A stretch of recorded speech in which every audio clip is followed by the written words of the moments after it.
ሰላም አታብላይ ለማንት ቪዲዮታና ሻቢያዎችን አሁን ራሳቸው ኤርትራውያኖች ያጋለጡ እየጠቆሙ ቢኢት ትግርኛውን ቅጥፍ ዘለው ሰቢል ይዛምና ፈጣሩን ቅድመና ዘይብሉ ቢኢትና ቅጥፍ ጽቦ አንተ አንድ ለይቲ የኤርትራ ቋህ ተብላለ እኔ በአንድ ለይቲ አብ መጽዩ አስመራ 300 ኤርትራ 300 ፋብሪካ ነበራት ይሉስ ክነግረና መጥዩ ወድ ጠንቋል ወሐተም ይሄንን ተረድቶ አሁን እየጀመረው ያለው ያልተቀደሰ ጋብቻ ዳውቆል በኤብሪባዲ ተመዚያ ዜብራት መሰለ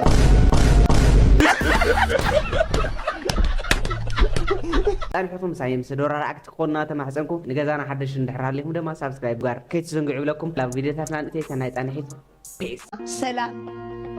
ሰላም ካኒ ይወርደል ሰላም ለወኔ حنن بعلمو ሰላም ይወርደል ኢትዮጵያ ውስጥ ያሉ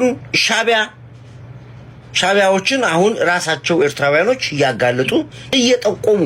ሻቢያዎችን እየጠቆሙ ዛሬ ያስገባሉት እነሱ ናቸው እነሱ ለነሱ ክብር አለ ስለዚህ አሁን ያው እንግዲህ ብዛት ያላቸው ኤርትራውያኖች እንደ ጉድ እየመጡ እጃቸውን እየሰጡ ይገኛሉ ስለዚህ እነሱ ክብር አለን አሁንም እናመሰግናለን አሁንም ነገም ከነጎዳም የኢትዮጵያና የኤርትራ አንድ ወዳጅነትን ተስፋ ያደረጉ ሰዎች ናቸው እነሱ የበሉበትን ወንጭፍ ሰባሪዎች ሳይሆኑ ትክክለኛ እንደ ሰው የሚያስቡ ሰዎች አቋማቸው ይሄ ነው እናመሰግናለን ንጹህ ኤርትራውያኖች እኛ ከኢትዮጵያ ጋር ቤተሰብ ነን ወዳጅ ነን የኖርንበት ነው ያደግንበት ነው አፍይፈታንበት ነው እናቶቻችን አባቶቻችን ያስተማሩን እዚች ሀገር ነው እቺን ሀገር ለመናገር ሞራል የለንም እኛ ብለው ያሉ ኤርትራውያኖች ዛሬ ከመንግስት ጋር ሆነው እየጠቆሙ ሻቢያዎችን እየጠቆሙ ዛሬ ያስገባሉት እነሱ ናቸው እነሱ ለነሱ ክብር አለ ሰራዊት ኤርትራ ነሁሉም ዘለኒ መልእክቲ ቀንጠብጠብ ትብልዳዋ ተመጾ አለዋ ጥራይ ብሎም ዝፈቱ ዋይ ሞት አረባክ አረባክ አንድ ነገር ንገር እውነት ማለት ነው የአንተ ጉራ አይደለም የአንተ የትላንትና ልጅ ጉራ አይደለም የኃይለ መንግስቱ ኃይለ ማርያም የደርጊ ጉራ የኤርትራዊ ምንም አይስፈርህም ምንም አይገብርም አንድ ነገር ብቻ ንገር እኔ እግዚአብሔርም ወደ ውጭ ነው አለው አንተ የሀገር ወደ ኤርትራ ገጽከ አንድ ጥይት ኮሃብል እግዚአብሔርም እንደዚህ ቁጭ አይብልም እግዚአብሔርም አንተ አንድ ለይቲ የኤርትራ ቋህ ተብላለ እኔ በአንድ ለይቲ ወደ ሀገሬ ነው የሚመለሰው ማለት ነው እዚያ ሐዛ ማለት ነው በትግሪና ከባለፈው ጥረ خدعتي ደቀ ሀገርና ነገርኩ ነበርኩ ማለት ነው በትግሪና አሁን ደግሞ ያንተ ነግራለሁ በመሐሪና ጊሬ እግዚአብሔርም እንደዚህ ቁጭ አይብልም እኔ ማለት ነው አንተስ ሰብ ኮንጋስ የሻዕቢያ ተፈራረሃለ በመስለገር ከምናምን እዛ ዳዋ ተምጣለዋ ምናምን ትብላለ እንዴ ረበስማ አንተ ብቻ ጉራ ነው ሆነ ብቻ ጉራ ሆንካሽ አንቺ 3 አመት ብቻ ጉራ ቀይህ ባህሪ ዳዋ ተምጣለዋ ምናምን ብቻ እንደዚህ ነው ተናገርካ ማለት ነው በተግባር ደግሞ አሳየኝ በተግባር ትንሽ ወደ ሀገሬ ተቀሳቀስ እኔ ደግሞ ምን አስተርግና ደግሞ የወደር ኤርትራውያን ደግሞ ምን ንገበር ነሳይሃለው ማለት ነው ንቀጥል በትግርኛ ተዛሪው አብይ አህመድ ከኡሙኑን ከደናግሮን ዝኽእል ሰብ ከምዚ የለ ተፈርጥ ጉዳይ ታይዳ አግብር መጽይ ትግርኛ ዛረብ ዘለስ እንታይ ካለፈል ንምታይ በትግርኛ ተኸሲት እዚ በትግርኛ ተኸሲት ዘሎ ዋና ነገር ናይ ቅድም ሕዝር ይከርደሎ ቅድም ሕዚ ኩናት ክጅምር ከሎ ኩናት ክውጅ ከሎ በትግርኛ ያውጁ ሕዝቡን በትግርኛ ይደውል ዘሎ መፈራሓቱን ኣለዎ ጉዳይ ፍኻርታት መስሉ ነገራቱን ኣለዎ ታዩ ጠፋኻይ መጻና ካዳግም ሕዚ ሳይኮሎጂካል ናይ ሳይኮ ናይ ወይካ ስለ ልቦናዊ ኺናት ዝባሃል እዩ ብቐንት መጀመርያ ሕዚ ስራሕ ዘሎ ማለት እዩ ስለ ልቦናዊ ኺናት ህዝቢ ትግራይ ክባታተን ክርዕድ ማለት እዩ ክርዕድ ካልእ ዝኸፈአ ነገር ይመጽኦም ዘሎ ክሓስብ ቅድሚ ሕዝቡን ትግርኛ ተዛሪው መጽኡ ኣጽኒትና እዩ ህዝቡን ብትግርኛ ነገርና ኣሎ ህዝቡን መጻኹም ይለና ኣሎ ዝብል ነገር ንወስድ ማለት እዩ መጀመርያ አደብርሃም ንዓኽ መልእኽት ኣለኒ ናይ በሓቂ ተባዕ ተጻዋርነትኪ ትዕግስትኺ ኣክንደኸ ሳነሲ ኣውኣቲ እስከም ዝገርክ ምንጭጭታ ብለየ መጽን ከማይ ምንጭጭታ ብለየ ድመጸኩም መን ኣለኹም ስለዚ እንታይ ክትገብርለክ መሲልኪ አደብርሃም እስኺ ትዕርፍሉ ነፍስኺ ትፈቅድሉ ብዛዕባ ነፍስኺ ተሓስብሉ ግዜ ሕጂ تردي كله إذا سبيت زي أنا يبحاك انتخام دلوا كتحجز دلوا سبيت يا زي أنا عميديا نعمل صقبلك كله كمان أي من سنة قتله مخنس قتله خمس غير دابوتة رسح شرموطة اللي ندات عرفان الدين أي قرب كمان حمام يكونن زي حمام يكونن حمام مستي مخنياته كان أنا قرأت كسرحه وعلى الله كم يقرأ بيزنس كسرحه وعلى الله بتيك توك إرتراي ما تتابعوا نزي نزخت تتابعوا يا بالكم دزاربون نمره sometimes دزاربون نمره حمامك ابراهام تردي قالوا حمامك مستي السخه حجي لعلي سلاسه خوينك سلازخ خفت غزادي هتوص اي توصنك بوليس ابز خوينا ندول لكاينا اديها اد سلازخونت ولاديت ما حصن سلازخونت كتشكنلكاي فانت جن الصغي اد ابراهام وليدك يخي بنشيو خلو عبي خيخي لعلي زمسوات تكفلوا لي بالك لعلي مسوات تكفل ما ريسبكت ندي قبركي كم زغير ندمانا چقاكي وا اقدمينا خمس قبرك بدحرينا ور اهاربكي او متكي خمس غير رغاغصكي ማለት انا قوم يدمديمه ስለዚህ አደብርሃም ብለክ ለኹ እዛ ስጋብዛ ዘለው ዕድሜ ዕቢኺ ካብዝን ላዕሊ ናትከ ሓላፍነት አይኮነን ኦኬ በተመጀመሪያ ሞታቡ አይተቀበለን ሞታቡ ተቀበለ ካል ለም حريد دو خيلوي لم حريد دخ على سبيل موت أبا عالم إجزابير زفوت أرس لزخنة موت كل سبي موت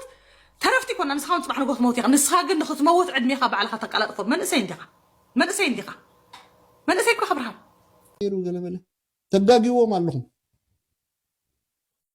تجاجيوم اللهم يا بعل شحم ودي شحم أبحمتي كلته بخلته زي صفحاتها شديشة شوعات تقولوا أبحمت عرات عبي خاسي أبي إرترا فابريكاتات نيرني له زي شحم شيء بريكم حاودوا قلمله تقولوا نزي قرماي ساندياغوس كحسو علو أبتاع ما يتمنى عبي تعطي بحال كذا أسمر كمان هي فلتاني كمان نحن سكو عويلنا وصينا طوس لزخنا أتقوم بشتاتو إلبس أيتفسحي شروخي تمسح ندابلنا نقول نوعلنا نقول إلنا إلبس نرئنيرنا نسكو أسمر أسمر يفلتانيو ودراشيني براشيني 10 كيلو تقبلوا لا أبي متين هلكم أبي متيو أسمر 300 إرترا 300 فابريكا نبرات يلوس كنقرنا مت إذا ودت أنقاليت شعبيا كم من استقامة يسرح عن كسب جندع بحج سرحت خوينه شعبيا واقع نيرو هاجر كمت يكال خل يواقع كأنه سحل أسمرة تغير وقع خلي حدث نجري وله سحل أسمرة يتغير بقول شاك نجيت متسنة زبيرة ما يتمنى قدم يسبع تقدم إثيوبيا تقدم تقول كلها بدحرها خوينه هذا زاد عنا اللوادي زبل يبل نيرو بعل بقول شابلو نيرو بعل سامي أبد يوم زنور يوم تقول إثيوبيا تقدم يسبع تقدم تقول كلها بدحرها خوينه هذا زاد عنا اللوادي بلخانيرو يتاقو علكانيرو مالتي زبيرة ما يتمنى أقول شاقات زربو كساب من بس بستغني تسمعك خوينه حقها أوه ماي جاد كرة إرتراو تبلنا مركز خاني كونك لذي إرتراو زخرع خمزة يقولوا بزقرم أقلالتها تحبرنا تناخ كيبيتا بروي كاتس اللي ياخا تركع تبلقاس حلنا لعلى كل سلام كيف تغايد زاربك حلنا تابايس يا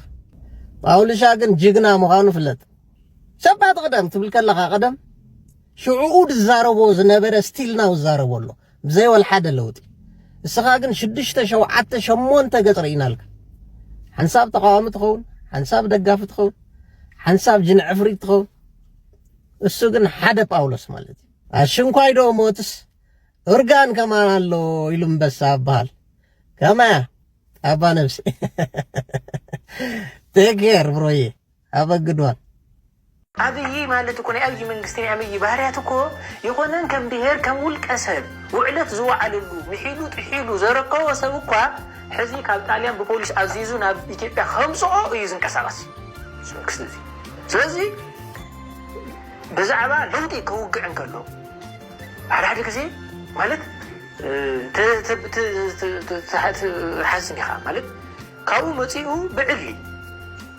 إثيوبيا سي بير نبير كجاتشو تغيري ግን ኖ بتعني بير نبير تغاتشي ترى يخونه انا سلطاني تتنخيو ክቡራየ ሆይ ልሞፅኡ ክጭፍጭፈኩም ይብሉ ኣብ ኣደባባይ ስልጣን ናይ ዝኾነ ዓዲ ወይ ናይ ዝኾነ ብሄር ይብሉ ዝዛረብ ሎሙ ስልጣን ሒዝና ምቕማጥ ከሊኦሙና ኢሉ ዝዛረብ ተኣኪቦም ካራ ሒዞም ካሕርዱ ካይመፁ ኣለዉ ኢሉ ጆኖሳይድ ዝቅስቅስ ሕዚ ማለት እዩ ብሱ ተኣኪቦም ይመፁ ካለዉ ዝብል ኣነ ኣብ ወለጋ ተቐቲለ ጅማን ወለጋን ክዋግኡ እዮም ኢሉ ኣብ ውሽጢ ኦሮሞ ጎንፂ ዝፈጥር ናይ ሃይማኖት ጎንፂ እናፈጠረ ባዕሉ እንደገና ተመሊሱ ዓራቁ ኮይኑ ዝርከብ ኦሮማራ ኢሉ ብናይ ኣምሓራ ኤሊት ናብ ስልጣን ወፂኡ ተብቅዕ ሕዚ ኣምሓራ ብዘለዎ እናሳደደ ዝውዕል ኣምሓራ ከም ክልል ብትንትን ከውፅእ ዝሰርሕ ኣብ መንጎ ትግራይን ኣምሓራን ሕዚ እዚ ናይ ምዕራብ ትግራይን ናይ ደቡብ ትግራይን ብፌደራል ክመሓደር ምድላይ ናይ ኣብ መንጎ ትግራይን ኤርትራን ዘሎ ምስ ናይ ኣልጀርስ ውዕል ተተሓሒዙ ኣብ መሬቶም እዩ ዘሎ ኢሉ ክሕደት ፈፂሙ እንተብቅዕ እንደገና ካብኡ ውፅኡ ትግራይ ምስ ኤርትራ ኣብ ቀፃሊ ኩናት ንክትነብር ዝጠጅኦ ትጅእ ሕዚ ድማ ብፌዴሬሽን ክመሓደራ ንምሓራ እውን ይኾነ ንትግራይ እውን ይኸውን ኢሉ መጣልዒ ካርዲ ሒዙ ኣብ ትግራይ ንምምሓራን ኣብ ኤርትራን ኩናት እናዋለደ ንሱ ንዘለዓለም ኣብ 4 ኪሎ ክነብር ዝሓስብ መራሒ ኣብዚ ሕጂ ሰዓት ህይወት መንእሰያት ተቆፃፂሩ ዘሎ 4 ነገር 3 ነጥቢ ወልፊ መስተ ወይ ገለ ሶሻል ሚዲያ ሓደት ኣብዚ ሕጂ ግዜ እንታይ ልካጢና ሓወ ኣብዚ ሕጂ ሰዓት ህይወት መንእሰያት ተቆፃፂሩ ዘሎ 4 ነገር ጥቕስ ስራሕ ሓደ ሶሻል ሚዲያ ስደት ስደት ክብላን ስደት ክትብለን ከራሓለ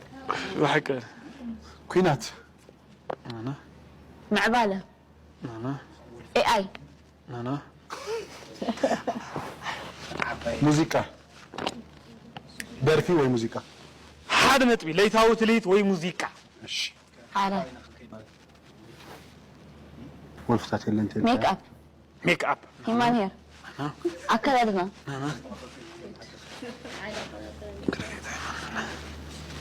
كنت أتذكر نكرت ገንዘብ انا يا 4 ነጥብ ዕድል ማተስ ቀሊል ኮሎ ግን አይትግምት ሆነ ተቆጣጢር ካዘሎ ኣብዚ ሕጂ ዋንሲ ኣብ 6 ሰዓት መንእሰያት ተቆፃፂሮም ዘሎ 4 ነገር ሓደ ካው ሶሻል ሚዲያ ኩሉ መንእሰይ ኣብ ይነጥፍ ዘሎ ለይታው ትሂድ ኩሉ መንእሰይ ወጻል ኣብ ሙዚቃ አንገለ ኣብ ሶሻል ሚዲያ ትልክስ አቲ ካለ ግን ሶሻል ሚዲያ ድማሳሰል አሎ በቃ ማዕምስ መጻኸስ ድመጻልኩም አሎ حግዙ አታስቅበል አምጥ ሕጂ ገርክ ክሪ ኾን አንተ ወይ حاسب يا سخي بالكم አደ ማርያም በል ማርያም ቁማ ወሰብሪ ወይ 4 ነጥብ አቦ ወሰግሪ ከሻቢያ ጋር የሚደረገው ግንኙነት እንዴት ነው የሚያዩት? ግን ይሄ ነገር አንደኛው እንግዲህ ቲፒኤልኤፍ ከሻዕቢያ ጋር ያለው እየፈጠረው ያለው በነሱ አገላለጽ ጽምዶ በሚል ቃል የሚገለጽ ግንኙነት ለመፍጠር ጥረት እየተደረገ ነው። እንግዲህ ይሄ ግንኙነት ራሱ ምንድነው ምን ያክል ግንኙነት ተብሎ መጠቀስ መገለጽ ይችላል የሚለው ነገር ራሱ ብዙ ጥያቄ የሚነሳበት ነው። አንዳንዱ በፕሮፓጋንዳ ደረጃ ብቻ ያለ ምክንያቱም ከሻዕቢያ ጋር ጽምዶ መፍጠርስ ይቻላል ወይ? ክቡር ጠቅላይ ሚኒስትሩም እንዳሉት ሻዕቢያ ምን አይነት ኮንትሪቢዩሽን እንዳለው እዚህ ቀጠና ውስጥ ይታወቃል። የሰላም ኃይል ሆኖ የልማት ኃይል ሆኖ የዲሞክራሲ ኃይል ሆኖ የማያውቅን ኃይል እንዴት ነው ኢቭን ከሌሎች አካላት ጋርም ግንኙነት መስርቶ መንቀሳቀስ ልምድም ባህልም የሌለው ኃይል ቲፒኤልኤፍም ተመሳሳይ የሆነ ባህሪ ያለው ሁለቱም በታሪክ ሲታይ የተባበሩበት አንዳንድ አጋጣሚ ቢኖርም በአብዛኛው ታሪኩ ሲታይ የተናጠል የሆነ ጉዞ ትንሽ ሲቆይ ደግሞ እርስ በራስ የመጠፋፋት ጉዞ ሲያደርጉ የቆዩ ሁለት ኃይሎች ናቸው። እንዲህ አይነት ግንኙነት ማንንም አይጠቅምም፣ ህዝብንም አይጠቅምም፣ ቲፒኤልኤፍን አያድነውም፣ ሻዕቢያንም የሚያግዘው ነገር አይደለም። የተሻለው ነገሮችን ከኃይል በመለስ በንግግር በዲፕሎማሲያዊ ስራዎችን መቋጨት ይቻላል የሚል ትልቅ ጥሪ ነው የተደረገው። ስለዚህ ህወሓትም ይህንን ተረድቶ አሁን እየጀመረው ያለው ያልተቀደሰ ጋብቻ አቁሞ በሀገራዊ ማዕቀፍ በህገ መንግስቱ በፕሪቶሪያ ውል መሰረት ነገሮችን በንግግር በጠረጴዛ ዙሪያ እንዲፈቱ ማድረግ አለበት። አሁንም ጥሪ እየተላለፈ ስለሆነ ለዛ ጥሪ ምላሽ መስጠት ያስፈልጋል። ያ ምላሽ ደግሞ በጎ ምላሽ መሆን አለበት። ካልሆነ ህዝቡም ሊቀድመው ይችላል። ምክንያቱም ህዝቡም እየሰማ ነው፣ ከመሪዎቹ በቋንቋው መልእክት እየደረሰው ነው። ህዝቡ ምላሽ ይሰጣል። በተለይ ደግሞ ወጣቱ፣ ምሁሩ፣ በንግድ እንቅስቃሴ ላይ ያሉ የትግራይ ተወላጆች ይሄ ሁሉ ኃይል አሁን ወደ ንቁ የፖለቲካ ተሳትፎ እየመጣ ያለበት ሁኔታ ስላለ እሱም የፖለቲካ ኃይል ከሆነ ቲፒኤልኤፍ ለዚህ ጥሪ በጎ ምላሽ በመስጠት ተባባሪ ሆኖ ራሱንም ማዳን አለበት። ከማንኛውም ነገር በላይ ደግሞ ህዝቡ ወደ ተጨማሪ ጉዳት እንዳይገባ መከላከል አለበት። ይሄ ከሻዕቢያ ጋር የሚደረገው ግንኙነት አንደኛ ህገ መንግስቱን ይጥሳል፣ ፌዴራላዊ ስርዓቱን ይጥሳል፣ ከህግ ውጭ የሆነ አካሄድ ስለሆነ በአስቸኳይ መቆም አለበት። ይሄ በራሱ ወንጀል ነው። የፕሪቶሪያ ስምምነትም ይጥሳል፣ የሀገሪቱ ህገ መንግስትም ይጥሳል ማለት ነው። መንግስት በተለይ ፌዴራል መንግስት ደግሞ እርምጃ የመውሰድ ግዴታ ይኖርበታል። ምክንያቱ ከውጭ አካላት ጋር ግንኙነት ማድረግ የሚችለው በህገ መንግስቱ መሰረት ፌዴራል መንግስቱ ነው። ስለዚህ ይህንን የሀገሪቱ ህግ ማክበር በጣም አስፈላጊ ነው። ማንኛውም በህገወጥ መንገድ የሚደረጉ ግንኙነቶች ደግሞ ምንም ፍሬ የማያፈሩ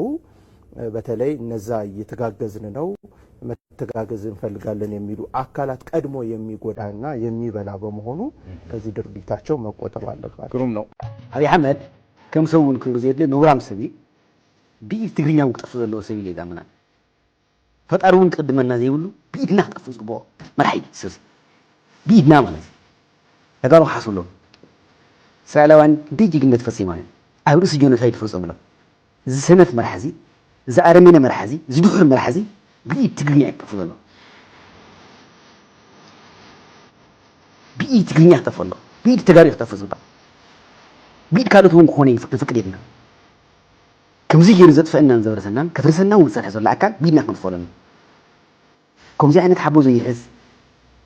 ዘይቃለስ ሰብ ኣብ ምንታይ ኢና ክንውፅኦ ኣነ ይርደን ንከምዚ ዓይነት ድሑርን ኣፅናትን ዝኾነ ስርዓት ድሑር ኣረመኔ ድሕረቱ ጨኸንኡ ተሪኸ ብምሉእ ዝብገስ ካብ ፀረ ስልጣነ ዝኾነ ድሕረቱ ዝብገስ ጨኸኑ ኩሎም ኣረመኔያዊ ዝኾነ ስራሕቲ ዝገበሮም ዘሎ ብምሉኦም ዝዛረቦም እውን ኩሎም ማለት እዩ ዲክለር ዝገበሮም እውን ባዕሉ ድሕረቱ እዩ ዘርኢ ንዚ ድሑር ኣፅናቲ መራሒ ዝኽተሉ ናይ ሓደ ድሑር መራሒ ናይ ሓደ ፅናት መራሒ ክርክባት ክኾኑ ዝደልዩ ተገኛ ተዛረብቲ ገርመኒ ኣብ ምዕራብ ዘሎ ስርዓት ስርዓት ምስ ኩሉ ተላቲሙ ዘሎ ስርዓት ስርዓት ከምዝፈ ምስ ኩሉ ማለት ካብ ዑድ ከልብ ንላዕሊ ዑድ ከልብ እዚ ኣይገልፆና ኣላ ምስ ሱዳን ምስ ኤርትራ ምስ ትግራይ ምስ ኣምሓራ ምስ ኦሮሞ ምስ ሶማሊ ምስ ኩሉ ኣካል ዝጋጨ ዘሎ በሰሮ ኣብ ሓፂር ሰዓት ዓዲ ዘፍረሰ ከም ብርጭቆ ፋሕ ዘበል ዓዲ ገርና ትብሉ ካብ እደኹም ደምፀኹሞ ፋብሪካ ነይርኩም ጤልያን ዝሰርሖ ፋብሪካ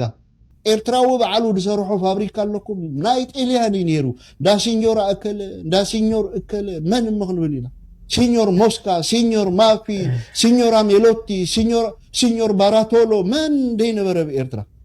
ሕልፍ ተበላ ከዓ እቶም ምዕራብ ነይሮም ካብ የመን መፅኦም ኣይና ኤርትራዊ እዩ ኣብቲ ኢኮኖሚ ኣብቲ ኢንዳስትሪ ተማሂሩስ ማዕቢሉስ ሃብቲ ወኒኑስ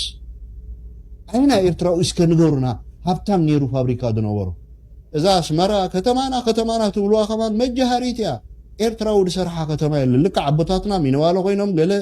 ሲሚንቶ እምነ ቀቢሎም ክኾኑ ክእል እዮም ባሮት ኮይኖም እዮም ግን ከተማና ንሃንፃ ኣለና ኢሎም ብናታቶም ምሁራት ብደቆም ኣይኮኑን ተሰሪሑ ኢንጂነራት ናይ ዓዲ ጥልያን መሃንድሳት ናይ ዓዲ ጥልያን መፅኦም ንዕኦም ብድሰማማዕ ገይሮም ሰሪሖሞ ካምፖ ዲ ቺታቶ ኢሎሞ እዚ ኮምቢሻቶ ትብልዎ ዘለኹም ካምቦ ቦሎ ነይሩ ቲራቦሎ ኣስማቶ ከማን ናህና ኣይኮነን ናህና ዋና ከተማ ናህና ርእሰ ከተማ ተድልየና ኣላ ንኤርትራውያን ክንሰርሓ ኣለና ንሕና ተደይርከናልና ደቅና ክሰርሑ እርጋ እንግዲ መፅያ ኮይና ስጣባያስ ክናዘዝ ጀሚሩ ንዛዜ እዚ ነይረ ደያነ እስኻ ኩራዕ ኤርትራዊ ትብል ነርካ ኣነ ይኮንኩን نمبر 1 ኤርትራዊ ዘኹርዕ ከም ዘይብሉ ክትናዘዝ ጸኒሕኻ نمبر 2 35 ዓመት መንግስቲ ስራሕ ኣይሰርሐን ኢልካና ስራሕ ንኽጅምር እኳ 35 ዓመት ዘይኣኸለሲ ጀሚሩ ንኽውድእ ዳ ክንደይ ዓመት ክገብረሉ ማለት እዩ 1000 ዓመት ከማን ዝኣኸሎ ይመስለንን ሳልሳይ ትጥልያን ዝሃኑጾ ከማን ኣይኮነን ሓድሽ